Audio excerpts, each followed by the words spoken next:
Let's focus on some other stories now. Efforts to create safer and more supportive university environments nationwide continue. Yet sexual harassment remains a persistent issue with alarming reports from both students and staff. At the University of Education, Winneba, 2 students involved in cyber sexual harassment last semester have faced legal consequences, including jail time and temporary rustication. Although the university's student handbook already outlines policies against such misconduct, authorities are now pushing for stricter measures to ensure campus safety. Our Central Regional Correspondent, Carvis Tete, reports.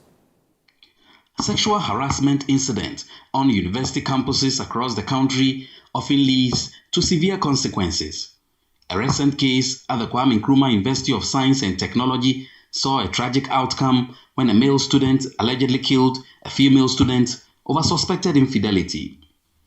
At the UEW, authorities are at the forefront of tackling sexual harassment, enforcing stringent policies to curb such behaviors. However, concerns persist, such as a recent case where a male student physically assaulted a female student for refusing to cook after he left money for the meal. Reverend Canon James Ando Apia, an officer for the Dean of Student Affairs, shed light on the tactics some students use to engage in harassment and warns against such behaviors. He also confirms that 2 students involved in cyber sexual harassment last semester have been prosecuted and jailed. And it has come to the notice of the university authority that we are dealing with it. Instead of female renting an apartment, a male will rent an apartment and they stay like husband and wife. One incident that happened, a male student went for lectures, gave something to be cooked for.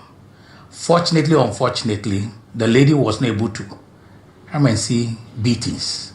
As if, so all these reports, when you get to our office, we do report to the appropriate quarters. Where it's supposed to go to the police, we do. Now we are talking, 2 students were jailed concerning this cyber security thing last semester. And they are in jail now.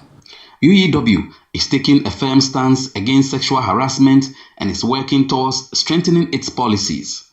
The university is also committed to empowering its gender centers to promote inclusivity while actively addressing gender-based harassment. It is important that the gender centers are established in the universities. And in all the 5 universities that we are talking about, they all have the gender centers. Except that some are very robust in their dealings. Others are now starting. And some don't even have a department. So what we are trying to do is to get the policy in line with international best standard and also see how best we can support them to create awareness for them with the center that has been established. But we must also emphasize that it is a positive call that all the universities have seen the need to get gender centers to champion the issue of gender inclusion and stop the issue of sexual harassment. The University of Education, Winneba, says it has plans to institute certain policies to help fight sexual harassment on campus. Carvis Tete, Channel 1 News, Winneba.